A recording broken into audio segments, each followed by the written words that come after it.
sur Warhammer Medbay Amateur.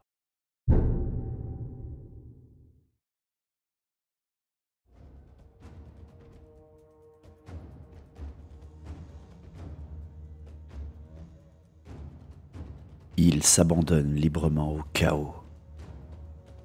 Ils ont une intelligence presque humaine, la ruse d'un animal.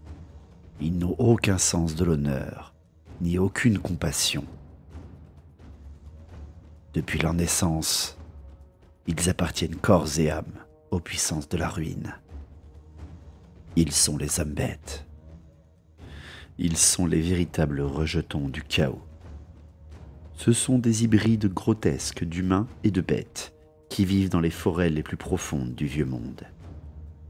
Une haine farouche envers toutes les autres races est tapie dans leur cœur noir. Une fureur primitive qui ne peut être assouvie que par des actes d'une sauvagerie innommable. Autrefois, le monde leur appartenait, et leurs armées vociférantes ravagent régulièrement les terres dans le but de récupérer leurs anciens domaines. Les changements hideux provoqués par l'effondrement des portails ne seront jamais connus en détail, mais les descendants des monstres générés par cette catastrophe continuent de hanter les recoins les plus sombres de ce monde. Les hommes bêtes sont des créatures difformes et profondément mauvaises qui détestent toutes les autres races. Ce sont des bêtes sauvages, poussées par leurs plus bas instincts et une insatiable soif de violence. Les hommes bêtes possèdent de longues cornes torsadées dont ils se servent pour éventrer leur proie et des pattes bovines ou caprines pour les piétiner. Leurs gueules écumantes sont garnies de crocs capables de dépecer un homme et leurs torses musculeux sont parfaitement adaptés pour satisfaire leur élan meurtrier. Cette race maléfique cherche sans cesse à assouvir sa soif de tuerie et d'orgies sanglantes, mais c'est principalement à l'égard du peuple des hommes qu'elle nourrit une haine farouche. En effet, l'humanité souhaite étendre ses domaines au détriment des forêts sauvages du vieux monde et à imposer l'ordre là où auparavant régnait le chaos. C'est pour cette raison que les hommes bêtes cherchent à faire payer les humains de leur vie pour leur impudence et à détruire leurs villes jusqu'à ce qu'il n'en reste que des ruines envahies par la végétation. Lorsque les armées des hommes bêtes surgissent des forêts, c'est pour mettre à bas toute civilisation et faire triompher l'anarchie. Leurs attaques sont de plus en plus fréquentes, car, contrairement aux races des elfes et des nains, la leur n'est pas en déclin. Ils sont plus sanguinaires que les barbares du Nord et plus féroces que les Skaven qui se reproduisent sous terre.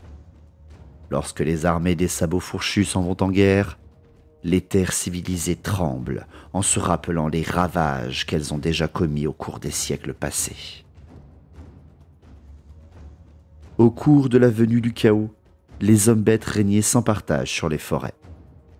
La plus grande partie du vieux monde était recouverte par des bois hostiles, si bien que la suprématie des hommes bêtes fut incontestable pendant presque 5 siècles. La mémoire ancestrale de leur espèce remonte jusqu'à cette époque, ce qui provoque chez les hommes bêtes une amertume tenace et une haine indicible envers les races des hommes qui lui a usurpé ce qui lui revenait de droit. En dépit des gains territoriaux arrachés par les hommes aux grandes forêts, celles-ci continuent encore aujourd'hui de recouvrir la majorité des terres. L'Empire n'est ainsi qu'un immense îlot de civilisation isolé au milieu d'un océan de forêts noires et inquiétantes.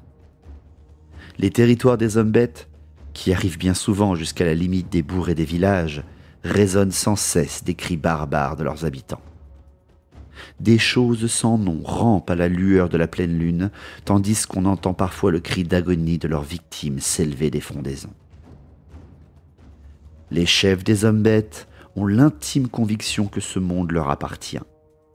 Ils règnent sur leurs congénères par la violence, car leur société ne respecte que la loi du plus fort. Même si elles essayaient de toute leur force, les armées des nations civilisées ne pourraient jamais se débarrasser définitivement de la présence des hommes bêtes, car en plus d'être rusés et féroces, ils sont plus nombreux que les étoiles dans le firmament, et le simple fait que d'autres races vivent à leur côté les plonge dans une rage indescriptible. Cette haine brûle leur esprit comme un fer rouge lorsque les autres peuples tentent de dompter les terres sauvages pour les modeler selon leur volonté. Tout homme bête éprouve une colère telle envers les autres races, notamment les humains, qu'il est prêt à dépecer vivant toute victime sur laquelle il parvient à mettre la main. Ce n'est qu'en plongeant le monde dans un âge de violence et de sang que les hommes bêtes pourront récupérer ce qui leur revient de droit, et par la même occasion, assouvir leur haine envers les peuples civilisés du vieux monde. Ils ne vivent que pour le jour où ils pourront enfin piétiner les pathétiques villes de leurs ennemis sous leurs sabots, abattre leurs statues avant de les profaner avec leurs excréments et mettre le feu à leurs édifices, jusqu'à ce que la nature ait repris ses droits sur les terres sous sa forme la plus bestiale et la plus méprisable. Les nations des hommes, des nains et des elfes se terrent dans leurs cités fortifiées, mais les hommes bêtes ne pourront pas être repoussés éternellement, car à chaque siècle qui passe, le chaos croît en puissance. Tôt ou tard, le barrage sera balayé par la crue, la route envahie par la végétation, et la tour s'effondrera sous le poids du temps. C'est alors que les hommes bêtes reprendront leurs biens. Les hommes considèrent les hommes bêtes comme des monstres purement destructeurs, mais ils commettent souvent l'erreur de les sous-estimer. Lorsque les hommes bêtes marchent sur l'ennemi, ils ne forment pas de simples bandes de pillards, mais des bataillons bien armés et avides d'en découdre. Leurs sabots labourent le sol, tandis qu'ils avancent vers l'ennemi en rang discipliné. L'air s'emplit d'une cacophonie de bâillements barbares, d'aboiements et de hurlements ponctués par l'écho des corps de guerre et des tambours en peau humaine. À la tête de chacune de ces armées se trouve un seigneur des bêtes, un homme bête à la stature et à la ruse immense. Il a prouvé maintes fois qu'il était le plus fort de la harde, si bien que ses congénères lui obéissent d'instinct. Il est accompagné par des bestigors en armure lourde, tandis que des chamans lui dispensent leurs conseils et le font profiter de leurs prédictions. Des hordes de gors, mi-hommes, mi-boucs, se pressent pour commettre toutes sortes d'atrocités à l'encontre de l'adversaire. Comme toutes les armées du chaos, celles des hommes bêtes sont extrêmement variées. Des centigores galopent pour contourner les flancs des régiments ennemis, leurs instincts violents décuplés par la quantité prodigieuse d'alcool qu'ils ingurgitent avant chaque combat. Des Ungors, malingres mais cruels, progressent en avant-garde pour surgir dans le dos de l'adversaire et lui couper toute retraite. Plus ils font de prisonniers, plus ils les tortureront longtemps. Des chars brinque-ballants, tirés par des sanglots-boucs musculeux ou même par un énorme Razorgore s'avancent sur le champ de bataille. Les troupes de choc des Hardes sont composées de minotaures, des monstres à tête bovine dont l'anatomie a été horriblement déformée par l'influence du chaos. Ils sont menés au combat par des chefs ou des seigneurs minotaures, et il arrive même que des tribus entières de ces monstres se rassemblent avant de charger l'ennemi, tête baissée, pour l'empaler sur leurs cornes barbelées. L'orgie de sang qui s'ensuit, inévitablement, est encore plus écœurante que le carnage qui la précède. Le nombre de minotaures qui arpentent les terres augmente sans cesse.